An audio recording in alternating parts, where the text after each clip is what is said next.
Bienvenue sur le corner, c'est Welcome Jules et bienvenue pour le débrief de Real Madrid Atlético Madrid, la première demi-finale de cette Ligue des Champions, demi-finale aller au Santiago Bernabéu, un classique on va dire. C'était la finale de l'année dernière, cette année c'est la demi-finale et ça veut dire deux fois plus de bonheur parce qu'il y a un match aller et un match retour. Et ce match aller il a donné quoi? Victoire pour le Real Madrid 3-0 sur sa pelouse et le Real qui se qualifie presque en finale. Tout est possible dans le football, on l'a vu avec PSG Barça, donc attention pour les Madrilènes quand même. Mais en tout cas ils ont fait un grand pas vers Cardiff. Et il y a un Real Madrid qui a totalement dominé les débats hier soir face à l'Atlético. On a vu un Atlético qui n'était pas très en jambes, un Atlético qui n'a pas su faire des différences face au Real Madrid. On le disait, l'Atlético, au début on avait un peu peur de les jouer. On savait que ça allait être l'enfer de jouer contre l'Atlético Madrid parce qu'il y a une intensité de fou, un pressing de fou. Mais hier soir on n'a pas retrouvé ça et le Real Madrid a très rapidement su imposer son jeu et a su gérer ses temps forts et ses temps faibles. Et c'est ce qui a fait que le Real Madrid était grand hier soir et d'un niveau de jeu que l'Atlético n'a pas pu suivre. Et ça commence dès la 8e minute, ouverture du score de Cristiano Ronaldo grâce à un centre ou une frappe ratée de la part de Casemiro. Ça c'est à vous de juger. Et Cristiano qui envoie la tête au fond des filets d'une tête placée au black ne peut rien faire. 1-0 pour le Real Madrid. À la 15e minute, la tête de Varane elle est simplement splendide. Voilà, une tête sur corner de Raphaël Varane et une superbe détente de au black pour sortir cette tête de Raphaël Varane. Alors le Real a eu beaucoup d'occasions, comme par exemple ensuite je crois que c'est à la 30e minute, Benzema a une espèce de reprise de volée acrobatique comme ça sur un super travail de Ronaldo sur le côté. Ça passe de très peu à côté du cadre.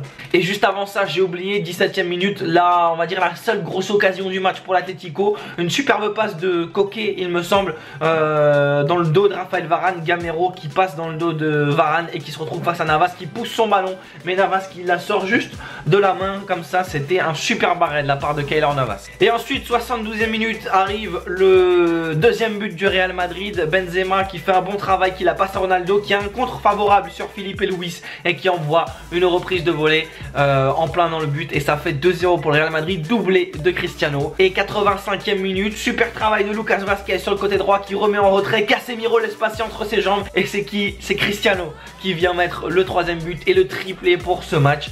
Et voilà un Real qui a totalement dominé les débats, un Real qui mérite tout simplement de mener 3-0 face à l'Atlético dans ce match aller. Ça va être très dur pour les hommes de Diego Simeone au match retour. Pour moi du côté des tops, je vais mettre Cristiano évidemment en homme du match même parce que voilà un triplé, on lui demande d'être là dans les grands rendez-vous, il l'a fait hier. Ensuite je vais mettre Raphaël Varane qui a été très bon hier soir, préféré à Nacho qui est ensuite rentré à la mi-temps à la place de Carvajal qui s'est blessé et qui avait fait lui aussi un bon match. Et je vais aussi mettre et souligner la performance de Kroos qui pour une fois, enfin pas pour une fois mais ces derniers temps il était un peu plus mou et hier c'est vrai qu'il a été à son niveau et qu'il a fait du bien dans le jeu du Real Madrid, tout comme Isco. Alors je sais pas, il y a eu une très belle prestation collective de la part du Real donc c'est difficile de mettre 3 tops comme ça, mais voilà je dirais Cristiano, Kroos et Raphaël Varane, mais Isco peut prendre la place de Kroos. Du côté des flops évidemment vous vous en doutez, les 3 vont être du côté de l'Atlético Madrid.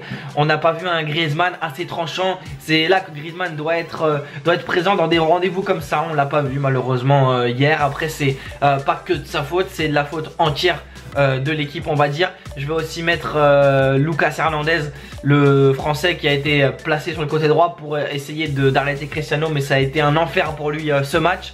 Et puis en troisième flop, qui c'est que je vais mettre? On va mettre Gamero qui lui aussi doit être un petit peu plus tranchant même s'il a eu son occasion. Mais cette occasion là justement c'est la seule du match, mais il doit la mettre au fond parce qu'un but à l'extérieur aurait été important pour l'Atlético. Voilà, si vous avez kiffé ce débrief, n'oubliez pas de mettre un like, dites-moi votre avis en commentaire sur le match, vos impressions.